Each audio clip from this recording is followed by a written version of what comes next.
Bonsoir à tous et à toutes, bienvenue dans votre flash d'information sur votre web TV préférée, Aminata 24. Nous allons démarrer avec l'actualité nationale.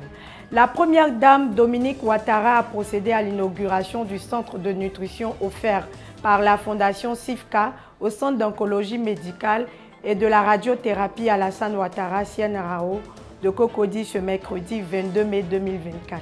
Ce centre est entièrement financé par des donateurs de la fondation SIFCA et a pour objectif de favoriser une meilleure alimentation des patients atteints du cancer. Cet accompagnement nutritionnel fait partie intégrante du processus de guérison des personnes en traitement. En tant que marraine de cette cérémonie, la première dame a offert un équipement et a fait des dons en vivres pour le fonctionnement du centre de la salle de kinéthérapie. Continuons avec le décès de notre feu le président Henri Konan Bédié. Rappelons que nous sommes au 5e jour des obsèques de feu le président Henri Konan Bédié.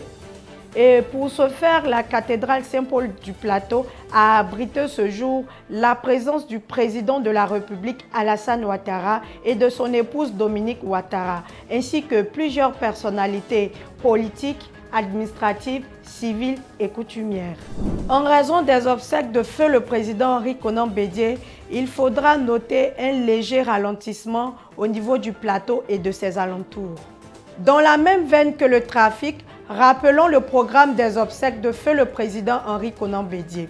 Le vendredi 24 mai 2024, dans le périmètre du palais présidentiel, l'hommage de la nation et honneur militaire de 10 h à midi et de l'Assemblée nationale, hommage de l'Assemblée nationale de 15 h à 18 h dans la commune de Cocody. Le samedi 25 mai 2024, les hommages des militants du PDCI-RDA et des populations de la maison du parti 6 à Cocody Saint-Jean de 9 h à 16 h, suivi d'une veillée militante toujours au siège de la formation politique de 20 h à 22 h. Il faudra en tenir compte lors de vos déplacements dans les deux communes d'Abidjan.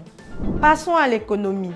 Le ministre des Finances et du Budget, Adama Coulibaly, l'ambassadeur de France en Côte d'Ivoire et son Excellence Jean-Christophe Billard et le directeur de l'AFD en Côte d'Ivoire, Adrien Haye, ont procédé ce mercredi 22 mai 2024 à Abidjan Plateau à la signature de plusieurs conventions de financement dans le secteur de la mobilité urbaine, de la santé et de la gouvernance financière. Le projet à Abidjan Intermobilité sur prêt souverain d'1 million de 72,15 millions de francs CFA vise à faciliter le transport quotidien de 6,3 millions d'habitants du Grand Abidjan. Il prévoit la construction de 32 pôles d'échange entre les différents modes de transport en commun et d'environ 180 points d'arrêt sur tout le territoire de la métropole. Un tour dans la sous-région Sénégal.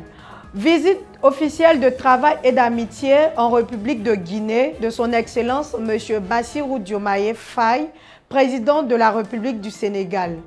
Le président de la République du Sénégal séjournera à Conakry du 24 au 25 mai 2024 pour une visite de travail et d'amitié. Continuons avec la sous-région. Au Tchad, le général Mahama Idriss Déby, chef d'une junte militaire depuis 3 ans au Tchad, prête serment ce jeudi en tant que président élu le 6 mai dans un scrutin contesté par l'opposition. Son élection jugée peu crédible par des ONG internationales avec 61% de suffrage met fin à une transition au début de laquelle il avait été proclamé le 20 avril 2021 à la tête de l'État par une junte militaire à la mort de son père Idriss Déby. Le maréchal Déby venait d'être tué par des rebelles en se rendant au front après avoir dirigé le Tchad d'une main de fer pendant plus de 30 ans. Continuons avec les informations internationales. La Norvège, l'Espagne, l'Irlande vont reconnaître l'existence d'un État palestinien. Le gouvernement a décidé de reconnaître l'État de Palestine.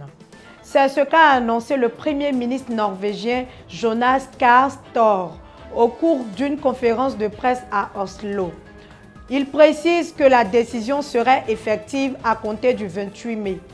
Le Premier ministre a profité de l'occasion pour lancer un appel fort aux autres pays pour qu'ils fassent de même. Terminons par le football. Les Éléphantos qualifiés pour la demi-finale. Le dernier match dans la poule A entre le Ghana et le Bénin s'est soldé par une deuxième victoire 2-0 du pays organisateur ce mardi 21 mai 2024. Ce deuxième succès du Ghana ouvre la porte de la qualification à la Côte d'Ivoire qui avait enregistré une défaite face au Ghana 5-1. Une victoire devant le Bénin 1-0.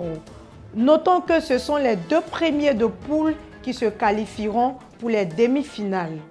Merci d'avoir suivi le flash d'information sur Aminata 24 et à bientôt.